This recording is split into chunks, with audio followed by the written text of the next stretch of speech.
Radio J.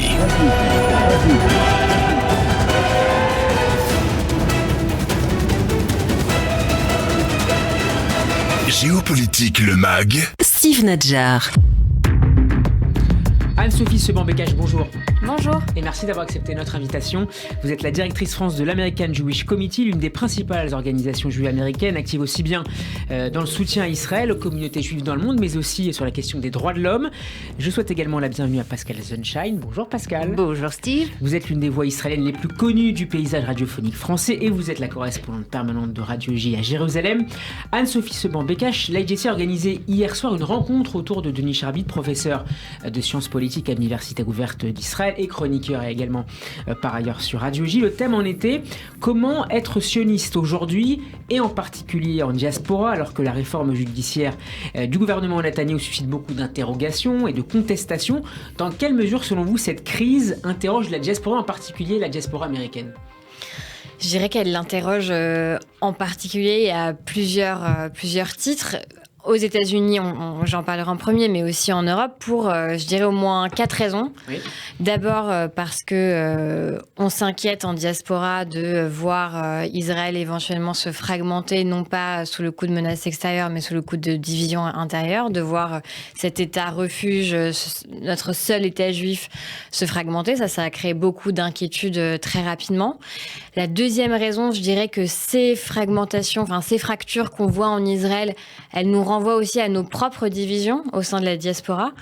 Et comme ça, du coup, cette crise a réveillé en nous la crainte de nos propres divisions et on voit en Israël ce vers quoi ça peut aboutir et parfois à des réactions assez violentes. Donc ça, je crois que ça a créé beaucoup d'inquiétudes et de questionnements autour de cette réforme et de comment on se positionne en diaspora, comment est-ce qu'on contribue à ce débat qui concerne tout le peuple juif finalement. Et je dirais que les deux autres raisons, elles sont liées au fait qu'on observe aussi depuis la diaspora que c'est un moment où on voit Israël s'affaiblir et les ennemis d'Israël à l'intérieur et à l'extérieur d'Israël en profiter, s'en servir de prétexte. Alors on voit évidemment la vague d'attentats terroristes depuis le mois de janvier, c'est presque un attentat par semaine je crois, qui a frappé Israël. On voit, je me rappelle en février, j'étais à Jérusalem, c'était le moment où l'AIEA annonçait que l'Iran était très proche des 90% d'enrichissement de l'uranium. À un moment on voit Israël se déchirer, donc ça faisait très peur aussi du point de vue de la diaspora. Et les ennemis extérieurs d'Israël, c'est ceux contre lesquels les juifs de diaspora essayent de se prémunir au quotidien et les voir aujourd'hui un peu se gausser ou en tout cas se servir de cette crise comme prétexte pour dire regardez, c'est bien ce qu'on vous disait depuis toujours. Israël, en fait, l'entreprise de délégitimation aujourd'hui des ennemis d'Israël en diaspora semble plus facile et ceux qui n'avaient pas attendu qu'Israël ait ce gouvernement le plus à droite de son histoire pour dire qu'Israël n'était pas une démocratie s'en donnent à cœur joie. Est-ce que ça complique votre travail au quotidien dans vos échanges avec des responsables politiques, des acteurs associatifs ? Oui, je dirais que ça complexifie, mais c'est peut-être aussi une bonne chose parce que ça nous donne l'opportunité de réfléchir à ces questions et de définir notre positionnement. Alors, vous citiez les États-Unis. Effectivement, les organisations juives américaines se sont très vite prononcées de manière assez directe en prenant position contre la réforme avancée par la coalition, etc., avec des degrés divers, hein, évidemment. Nous, notre organisation a la préposition assez tôt aussi pour appeler au compromis, à un consensus le plus large possible, à un moment aussi pour appeler à répondre à la proposition qui avait été faite par le président Herzog. Mais il y a eu des mouvements beaucoup plus radicaux, je dirais, des manifestations, des pétitions très, très violentes. Et alors, ça complexifie notre travail, je dirais, parce que il y a cette ligne de crête à tenir. C'est-à-dire qu'effectivement, EJC, vous l'avez cité en introduction, on est une organisation de défense des valeurs démocratiques. Et plus largement, comme on le dit souvent, les juifs de diaspora, la première ligne de défense d'Israël, c'est de dire c'est la seule démocratie au Moyen-Orient. Aujourd'hui, on voit tous les titres de journaux qui nous disent la démocratie israélienne est menacée, etc. Donc déjà, par rapport à ça, comment se positionner, donc défendre la démocratie israélienne, parfois prendre des positions qui visent effectivement, qui ont visé à appeler au consensus. Vous considérez que la démocratie israélienne est menacée aujourd'hui par cette réforme ? je dirais qu'on a effectivement craint pour ce sur quoi pourrait aboutir cette réforme si elle était menée à bien par la coalition, c'est-à-dire une remise en cause de la séparation des pouvoirs, en tout cas une remise en cause du contre-pouvoir que constitue la Cour suprême et un renforcement aigu de l'exécutif, avec un exécutif qui aujourd'hui, pour certains de ces éléments les plus extrémistes, remettent aussi en cause le droit de certaines minorités, etc. Donc en tout cas, c'est ces inquiétudes-là que nous, à EDUCI, on a mis en avant. Et donc complexité de à la fois faire passer ce message, oui, et de continuer à combattre bec et ongles les ennemis d'Israël à l'extérieur d'Israël, qui, comme je disais tout à l'heure, n'ont pas attendu cette crise politique, mais qui est aussi une preuve de la vivacité immense de la démocratie israélienne. Et ça aussi, on le rappelle aujourd'hui. C'est-à-dire que ce qu'on a vu, le mouvement de manifestation en Israël, c'est comme si le soir où le Conseil constitutionnel a annoncé la validation de la réforme des retraites, on avait 7 millions de Français dans la rue. En Israël, c'est plus de 600 000 personnes pour les dernières manifestations qui se sont mobilisées. Donc, on ne peut pas dire de ce point de vue-là, pour répondre à votre question, que la démocratie israélienne est en danger. Mais c'est donc un peu cette ligne de crête-là et se dire comment est-ce qu'on contribue au débat tout en gardant notre ligne de défense d'Israël vis-à-vis de ses ennemis à l'extérieur de l'État. Pascal Zondjian, comment ces réactions américaines sont observées en Israël, de l'autre côté du miroir ? Elles sont observées, évidemment, avec inquiétude. D'abord, je dirais davantage celle de l'administration Biden, avant celle de la communauté juive américaine et des institutions juives américaines. Il y a une espèce aussi de brouillard, un peu de confusion dans ce que peut être le positionnement des juifs américains par rapport à Israël, vu d'Israël. On l'appréhende ou on le cerne pas toujours très très bien.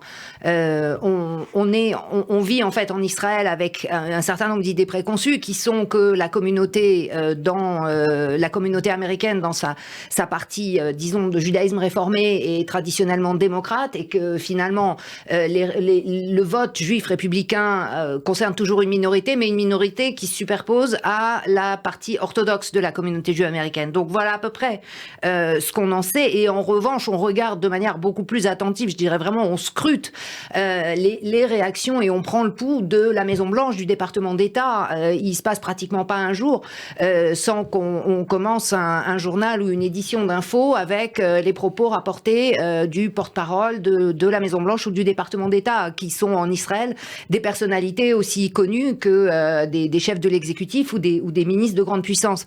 Donc c'est en fait cette approche-là qu'on a, et évidemment où on voit l'inquiétude s'amplifier au fil des déclarations de plus en plus directes. Elles étaient d'abord prudentes, ces déclarations américaines. On jugera Israël sur ses actes et pas sur ses paroles. Et puis, on voit effectivement les dérapages de tel ou tel ministre nationaliste israélien qui suscitent des remontrances ou des rappels à l'ordre de plus en plus fermes de la part des États-Unis. Et on se demande où tout ça peut conduire, dans la mesure où on répète évidemment comme un mantra que les États-Unis sont le premier allié stratégique d'Israël, celui qui n'abandonnera jamais la sécurité et la survie d'Israël. Donc on sait qu'il y a des garde-fous, on sait qu'il y a des garanties qui font que les États-Unis seront là au moment décisif, mais en même temps, combien de temps et jusqu'où on peut tirer sur cette corde? Est-ce qu'à un moment, les États-Unis diront stop? On a vu par le passé des crises d'ailleurs assez sérieuses, mais elles n'avaient jamais été directement liées à un problème de politique intérieure israélienne. Donc il est là en fait un petit peu le regard que portent les Israéliens vers les États-Unis, et à nouveau peut-être de manière moins précise en ce qui concerne les organisations juives américaines. Pascal, est-ce qu'on considère également parmi les soutiens de la majorité gouvernementale israélienne que les juifs américains plutôt démocrates, que l'administration Biden finalement reflète les positions de l'opposition israélienne, et donc que ça a assez peu d'importance? Il y a effectivement sur ce plan une mise en superposition, oui peut-être de cette vision des juifs démocrates avec où on retrouve des proximités avec celle de l'opposition israélienne, même si cette opposition israélienne à nouveau c'est pas une opposition de gauche. Genre, on peut pas considérer ce qui fait la force du mouvement d'ailleurs. Absolument, on peut pas considérer que le parti de Benny Gantz et le public qu'il draine après après lui ou au contraire qu'il suit soit un public de gauche. Justement pas. Donc là aussi, il y a quand même tout est mouvant en réalité dans cette crise depuis 4 mois, et c'est vrai qu'on a du mal à poser des nouveaux repères. Alors, quelques jours avant la fête de Pessah, le député travailliste israélien et rabbin libéral Gilad Karif s'est rendu aux États-Unis. Il a appelé les Juifs américains à continuer à manifester leur désapprobation devant cette réforme judiciaire. Ce n'est pas le moment de garder le silence, a-t-il déclaré. Ce n'est ni une option démocratique, ni une option sioniste. Anne-Sophie Seban-Bécage, dans quelle mesure l'opposition israélienne a cherché à mobiliser ces dernières semaines des alliés potentiels aux États-Unis ? Je crois comme vous le disiez tout à l'heure, il y a un alignement assez évident entre certaines grandes organisations juives américaines et l'opposition en Israël. Et donc oui, des appels du pied. Enfin, en tout cas, et comme ça a été le cas dans d'autres épisodes, je dirais, de l'histoire d'Israël, l'idée de dire que les Juifs de diaspora ont leur mot à dire. Et doivent soutenir, en l'occurrence, la société civile israélienne dans leur combat. C'était un peu l'objet de la discussion qu'on a eue hier avec Denis Sharbit, qui nous disait, en gros, Juifs de diaspora, soyez plus audacieux ou n'ayez pas peur de vous mobiliser vraiment pour nous soutenir. Même si parfois certains Israéliens mettent en avant aussi sur les questions sécuritaires que nos enfants ne faisant pas l'armée, nos suggestions devaient rester quand même assez tempérées. Tout à fait, et c'est intéressant parce qu'il y a vraiment un hiatus, et on voyait vraiment hier dans le débat que je pouvais avoir avec Denis, le positionnement de l'Israélien et celui du juge de diaspora, qui est plutôt celui de dire aussi... et nous, du point de vue d'une organisation qui est non partisane et qui tient à rester non partisane, de dire est-ce qu'on contribue vraiment, est-ce qu'on apporte vraiment une valeur ajoutée en se positionnant de manière partisane, d'une manière vraiment politique. Mais encore une fois, les lignes sont pas sont pas si politiques que ça, puisque l'opposition elle est beaucoup plus large que la gauche israélienne versus c'est ça qui est passionnant. La droite. Mais c'est ça qui est hyper intéressant et de voir voilà, et la gauche israélienne, comme vous le disiez, peut-être fait des appels du pied aux Juifs américains, mais on voit aussi l'inverse et le dédain que peuvent avoir certains membres du gouvernement, de la coalition en Israël, vis-à-vis de la diaspora. Et c'est pas du tout le même son de cloche quand on écoute le ministre de la diaspora en Israël. On n'a pas l'impression qu'ils attendent de la diaspora qu'elle s'exprime, qu'elle ait son mot à dire, etc. Donc c'est très ambivalent. Et quelqu'un disait hier... on devrait plus se poser la question en diaspora parce que finalement, depuis la loi sur l'État-nation juif, Israël est l'État-nation de tout le peuple juif. Et de fait, cela fait de nous, en diaspora, des sujets aussi de la nation. Donc la relation n'est plus asymétrique entre la diaspora et Israël. On pourrait se dire qu'il y a une évidence à ce qu'on prenne position. Elle est plus à sens unique pour la première fois. Oui, si on touche à la nature politique, constitutionnelle, même si Israël n'a pas encore de constitution, mais là, il y a des questions de fond qui se posent et qui impliquent, dans ce cas-là, aussi une responsabilité de l'État d'Israël vis-à-vis de la diaspora et d'une certaine manière, oui, peut-être pour la première fois, un droit ou peut-être même un devoir de la diaspora à intervenir dans ce débat. L'État d'Israël n'est pas seulement l'État de ses citoyens, il est aussi, et Anne-Sophie l'a rappelé, l'État-nation du peuple juif. Ça veut dire que là, on dépasse les frontières et on est dans quelque chose de tout à fait inédit. Oui, là, c'est même pas transétatique, c'est transnational. La nation juive n'est pas qu'à l'intérieur des frontières d'Israël. Alors, on ne lui demande pas d'intervenir sur des questions quotidiennes ou sur des questions strictement intérieures. Mais là, on parle d'un modèle politique, on parle d'un modèle institutionnel auquel les Juifs de diaspora ont adhéré dans leur soutien à l'État d'Israël en tant que projet sioniste. Qu'est-ce qui se passe aujourd'hui si des éléments constitutifs de ce projet sioniste, l'équilibre interne en est modifié? Et oui, il y a une vraie question aujourd'hui. D'une certaine manière, oui, c'est passionnant. Il y a un réveil. Et jusqu'où la diaspora peut-elle aller et doit-elle aller? Est-ce que Benjamin Netanyahou est sensible à ce type de mobilisation de la diaspora américaine, Pascal et Anne-Sophie? Alors, ce qui est intéressant, et je pense que là, Anne-Sophie aura plus à dire que moi, mais c'est que depuis la mise en place de ce nouveau gouvernement, à qui s'adresse Benjamin Netanyahou quand il donne des interviews? À la presse américaine. On va y revenir dans un instant. Absolument. Systématiquement, et aucune interview n'a été accordée à un média israélien depuis le 29 décembre, ou en tout cas pas de manière formelle, de la part du Premier ministre israélien. Donc, quelque part, oui, bien sûr, Netanyahou veut avoir l'oreille de la Maison-Blanche, mais aussi probablement l'oreille de la communauté juive américaine. Anne-Sophie Simon-Bécache. Tout à fait. Depuis son élection... Sur Bill américain. Oui, tout à fait. Je crois que la première interview qu'il a donnée en redevenant Premier ministre, c'était... une intervention pour le podcast de Barry Weiss, qui est une intellectuelle juive américaine, démocrate, très connue, etc. Dans une interview fleuve dans laquelle il a voulu vraiment, on le sentait, donner tous les gages aux juifs américains, que vous inquiétez pas, tout ça sera, enfin, la démocratie libérale sera conservée, défendue, etc. Donc on voit vraiment qu'il se tourne vers eux, qu'il essaye de leur répondre.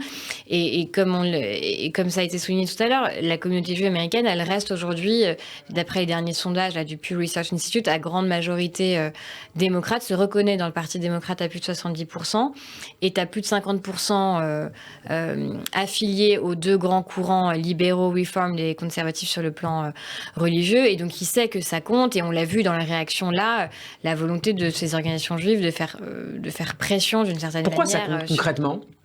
Dans le soutien par rapport aux élus, par rapport au soutien financier, par rapport à quelle peut être l'incidence d'une dégradation de la relation avec la diaspora juive américaine? Mais c'est tous les éléments que vous citez, et on voit aussi, on a vu, et ça je pense que c'est déconnecté de la crise actuelle, hein, c'est un mouvement plus long, mais on voit que le soutien à Israël aux États-Unis est devenu de plus en plus politisé, alors qu'il ne l'était pas. Il y avait toujours un soutien bipartisan à Israël.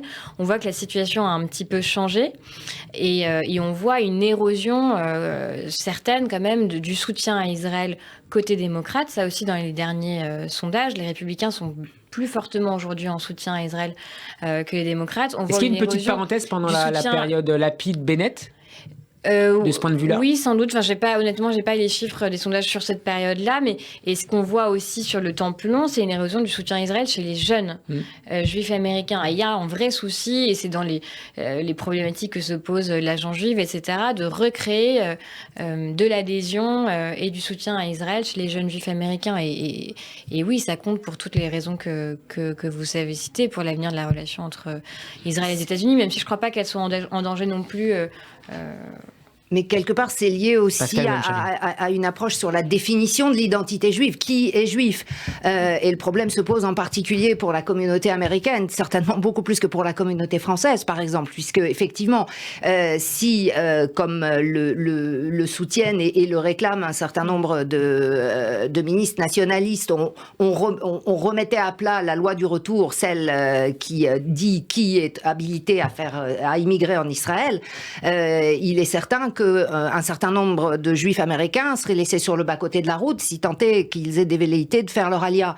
À partir du moment où on reviendrait à une définition strictement liée à la loi juive et plus à l'extension du grand-parent, etc., qui avait tout son sens et qui, à mon avis, le conserve au moment où la loi a été votée en 1950. Mais c'est vrai que là, même indépendamment de l'ALIA, on aurait deux définitions de l'identité juive. Qui est juif, ceux nés de parents juifs ou ceux qui ont un grand-parent. Et à ce moment-là, évidemment, la question des mariages mixtes, qu'est-ce qui va rester de cette identité juive américaine? Et je dirais, ma question évidemment à terme, c'est est-ce qu'on risque pas aussi un schisme du judaïsme américain vis-à-vis d'Israël? Ouais, tout à fait. Je pense que les divisions, la fragmentation possible en Israël, elle se reflèterait. Les deux sont étroitement liés. Et oui, dans les craintes de la communauté juive américaine, c'est vraiment ça. Et c'est le cas depuis longtemps. Il y avait eu, je ne sais pas si vous vous souvenez, tout le débat et la polémique autour du mur occidental et de la partie du mur mixte, etc. Et ça avait déjà créé un tollé aux États-Unis, et ça se poursuit aujourd'hui. Benjamin Netanyahou a accordé une nouvelle interview à la télévision américaine. Hier, c'était au tour de CNBC. On reviendra tout à l'heure sur ses propos sur l'Arabie Saoudite et la Chine, mais il a contesté, par ailleurs, l'idée que les discordes autour de la réforme judiciaire aient la moindre conséquence notable et pérenne sur l'économie israélienne, notamment sur les investissements. Pour rappel, l'agence de notation financière américaine Moody's a rabaissé la semaine dernière de positive à stable les perspectives économiques pour Israël. C'est du vent, a réagi Benjamin Netanyahou. Vraiment du vent, Pascal? Et Anne-Sophie Simon-Bécache? Je reprendrai simplement la remarque qu'avait faite l'ancien gouverneur de la Banque d'Israël, Yaakov Frankel, à qui on posait justement la question après la décote annoncée par Moody's. Il disait ce qui est important en économie, ce n'est pas ce que peut dire un politicien, c'est ce que fait un investisseur. On est vraiment là, plus dans la rhétorique, mais réellement dans les effets concrets. Et il y a eu un net ralentissement. Alors c'est de l'attentisme, mais clair de la part des investisseurs étrangers depuis quelques mois à décider si oui ou non ils investissent dans le high-tech israélien, dans l'économie israélienne. Netanyahu a parlé d'indicateurs au vert hier. D'indicateurs au vert, mais bien entendu, oui. L'économie israélienne reste forte, elle est performante. On a vu effectivement ce qu'elle a réalisé en 2022. Les structures sont saines.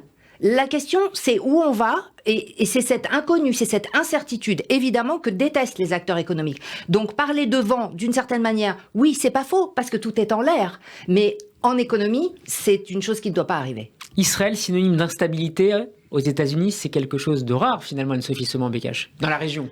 Oui, bien sûr. Et c'est vrai que on espère que c'est un épiphénomène, mais c'est évident que ça a un impact aussi dans les chancelleries, dans l'image que donne Israël dans les chancelleries.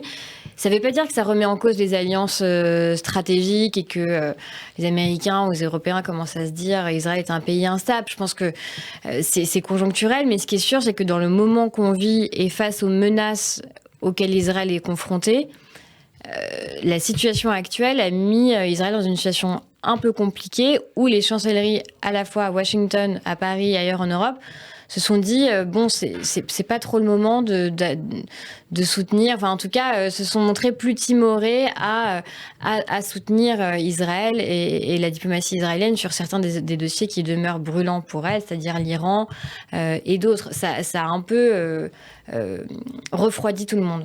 On a souvent présenté le Premier ministre israélien comme, je le disais tout à l'heure, Bibi l'Américain en raison de son histoire. D'abord, puisqu'il a grandi outre-Atlantique et qu'il a été ambassadeur par la suite d'Israël aux Nations Unies. C'est également en rapport avec le vent de modernité sur le plan de la communication politique, notamment qu'a fait souffler son arrivée en politique fin 80, début des années 90. Il me semble même que Donald Trump avait relevé un jour que Benjamin Netanyahu était sans doute suffisamment populaire auprès du Parti républicain pour pouvoir être son candidat à la présidentielle américaine. Au-delà de la plaisanterie, est-ce que son image, Anne-Sophie Seban-Bécache, s'est beaucoup dégradée aux États-Unis depuis le début de ce nouveau gouvernement ? Oui, je pense qu'elle s'est beaucoup dégradée parce que cette image que vous avez parfaitement décrite, beaucoup d'Américains se sont dit en fait c'était de la façade et il est tellement prêt à tout pour rester au pouvoir qu'on ne sait plus qui il est. Est-ce que cette coalition qu'il a négociée avec ces partis ultranationalistes, ultra-orthodoxes, est-ce que c'est purement du calcul politicien ou est-ce que finalement il n'est pas tombé dedans aussi et quelle est sa colonne vertébrale politique aujourd'hui? Est-ce qu'il veut faire d'Israël vraiment un régime qui ressemblerait davantage au régime plus autoritaire qu'on peut connaître en Europe ou ailleurs dans le monde, ou est-ce qu'il est toujours ce défenseur de la démocratie libérale à l'américaine, ce pays où il a fait ses études et dont il semble très proche, que ce soit sur le plan culturel, de la culture politique. Donc oui, je pense que ça a posé question à beaucoup de juifs américains qui, comme je l'ai dit tout à l'heure, sont toujours dans leur grande majorité proche du Parti démocrate, donc ça crée, ça confirme le hiatus. On a un peu l'impression d'un jongleur, en fait. Quand on voit Netanyahou, il maîtrise tellement les codes, il maîtrise tellement la culture politique américaine, il est là-dedans. Et il fascine aussi les États-Unis. Il fascine, absolument. Il y a une série Netflix qui prépare, on dit-on depuis quelque temps, une série autour de la biographie qui avait consacré oui, les Netanyahou, oui aussi, ça serait évidemment, c'est un sujet formidable. Il y a tout là-dedans, il y a la passion, la trahison, le drame aussi. Avec le drame et puis le côté solaire du personnage. Enfin, il y a tout. Il y a absolument tout ce qu'on veut. Et d'une certaine manière, oui, on a l'impression aussi que Netanyahou est un peu pris à son propre jeu. Il finit par se fasciner lui-même et à penser qu'il peut toujours rattraper toutes les balles qu'il lance en l'air. Sauf que là, effectivement, il en lance de plus en plus et il en lance des nouvelles qu'il n'avait jamais fait entrer dans son jeu auparavant. Et c'est effectivement là la part d'inquiétude ou en tout cas d'inconnu. Alors environ la moitié des juifs américains, vous le disiez tout à l'heure, s'identifient avec les mouvements réformistes ou conservatifs. selon une étude du Pew Research Center. Pour autant, le poids notamment démographique des juifs orthodoxes est croissant aux États-Unis. Comment ces derniers perçoivent-ils cette réforme à laquelle souscrivent les partis religieux israéliens, membres du gouvernement, Chasse et Yehudut HaTorah, le mouvement judaïsme unifié de la Torah, Pascal ou Anne-Sophie, si tant est qu'ils s'expriment sur la question aux États-Unis? Oui, je me posais la question en vous écoutant. Honnêtement, on les a pas beaucoup entendus, je trouve. Après, la communauté orthodoxe aux États-Unis n'est pas très politisée. Elle est présente, elle est démographiquement de plus en plus importante, comme vous le soulignez, comme en Israël. Mais je dirais contrairement à Israël, où il y a des partis qui le représentent, aux États-Unis, c'est pas vraiment le cas. Après, comme vous le disiez, ils s'identifient dans les sondages plutôt au parti républicain, ce qui donne une idée des positions qu'ils peuvent avoir, mais on les a pas vus beaucoup s'exprimer dans la période. Je dirais que ce qu'on a vu du judaïsme américain, c'était plutôt unanime sur la condamnation de la réforme, l'appel à la pause, etc., etc. On a moins vu l'autre pendant du judaïsme américain. Pascal, pour les partis religieux israéliens, c'est un enjeu d'aller mobiliser, d'entrer en contact régulièrement ces juifs orthodoxes qui sont de plus en plus nombreux, semble-t-il. Ça se passe moins par le biais des partis que par celui des communautés, des yeshivot. C'est tout un système, c'est tout un microcosme de la société ultra-orthodoxe. Elle a ses propres connexions, elle a ses propres relations entre tel et tel pays, entre telle et telle communauté.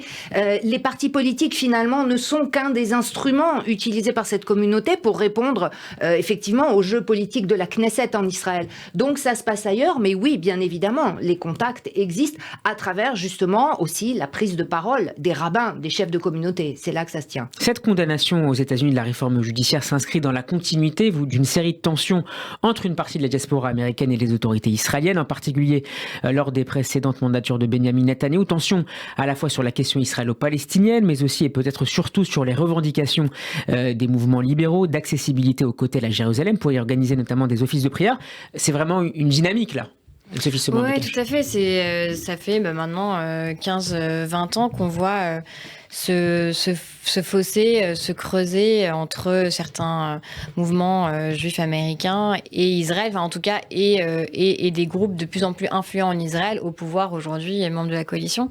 Et effectivement, une des étapes avait été cette crise autour du mur occidental, et où on a vu justement dans la manière dont le Premier ministre Netanyahou y avait répondu, cette attention qu'il porte à la communauté juive américaine, puisqu'il avait, quand ça avait été décidé, il avait d'abord promis que ce lieu serait ouvert, etc. Ensuite, la décision avait été gelée, et il était très très mal à l'aise. Enfin, ça avait créé un grand malaise. Je me rappelle, l'American Jewish Committee organisait son Global Forum, son événement annuel à Jérusalem cette année-là, et les tensions étaient vraiment palpables, et elles se sont accentuée, je dirais, sous le coup de l'évolution aussi démographique et politique en Israël. Pascal ? Oui, c'est vrai qu'en Israël, d'abord, le courant réformé reste là encore marginal et minoritaire. Mais en revanche, oui, on est bien conscient de l'enjeu du Kotel, du mur occidental, de cette plateforme pluraliste qui avait donc été tout à fait décidée, presque pratiquement actée et puis gelée à la dernière minute. Là aussi, il y a et c'est pas seulement un problème dans le rapport Israël-diaspora, c'est aussi un rapport entre les différents courants du judaïsme israélien, avec une mainmise de plus en plus claire et évidente du courant ultra-orthodoxe haredi lituanien sur le Kotel, sur évidemment à la fois son accès, tout le jeu social qui s'y déroule sur l'habillement des femmes. Enfin, c'est contrôlé de plus en plus, vissé, et de manière effectivement qui ne laisse pratiquement plus de place à une autre forme de judaïsme, même sans parler de judaïsme réformé, simplement des gens traditionnalistes qui voudraient se rendre au Kotel sans nécessairement se plier à toutes les exigences formulées par les ultra-orthodoxes. Donc le problème est loin d'être réglé. Comment est perçue la Cour suprême israélienne aux États-Unis ? C'est l'emblème, l'un des symboles les plus forts de la vitalité démocratique israélienne ? Oui, j'allais dire même pas qu'aux États-Unis. La Cour suprême israélienne était perçue dans le monde comme l'une des plus puissantes. l'une des plus puissantes au monde. Et c'est vrai que quand je disais tout à l'heure que la ligne de défense d'Israël, ça a toujours été de dire que c'est la seule démocratie du Moyen-Orient, un des exemples qu'on a tous utilisé pendant très longtemps, c'est cet exemple de la Cour suprême, de ses prérogatives, de son rôle de contre-pouvoir très important, etc. Et d'ailleurs là-dessus, c'est pas l'objet du débat, mais beaucoup d'Israéliens, y compris ceux qui descendent dans la rue, s'accordent aussi pour dire qu'avec le temps, elle s'était arrogée des pouvoirs trop importants et qu'une réforme de la justice est nécessaire pour cadrer les choses. Un dernier mot, Pascal, justement sur ce débat autour de l'extension progressive des attributions de la Cour suprême depuis une vingtaine d'années. Du point de vue quoi ? Du point de vue d'Israël ? Oui, du point de vue israélien, oui, bien sûr. Il y a évidemment une vraie question qui s'est posée de cette Cour suprême qui a occupé un vide, en réalité. Israël n'a toujours pas de constitution, il ne faut pas l'oublier. Donc il y avait un appel, il y avait un besoin d'une institution supplémentaire qui viendrait se mettre, entre le pouvoir législatif et le pouvoir exécutif. Alors ça aurait pu effectivement se faire autrement, de manière beaucoup plus organisée, cadrée, ça n'a pas été le cas, mais même de manière, je dirais, improvisée, la Cour suprême a rempli son rôle. On veut maintenant essayer de reformuler tout ça, de tout remettre à plat, pourquoi pas, mais évidemment il faut le faire dans le dialogue et le consensus, et je pense que tout le monde aura à y gagner. Anne-Sophie Seban-Becache, merci beaucoup d'avoir été avec nous. Je rappelle que vous êtes la directrice France de l'American Jewish Committee. Merci également à vous, Pascal Zonchen, notre correspondante permanente à Jérusalem, à Radio J. On n'a pas eu le temps de parler de l'Iran et de l'Arabie Saoudite, mais on y reviendra dans un prochain numéro. Merci beaucoup à vous deux. Merci beaucoup. Merci.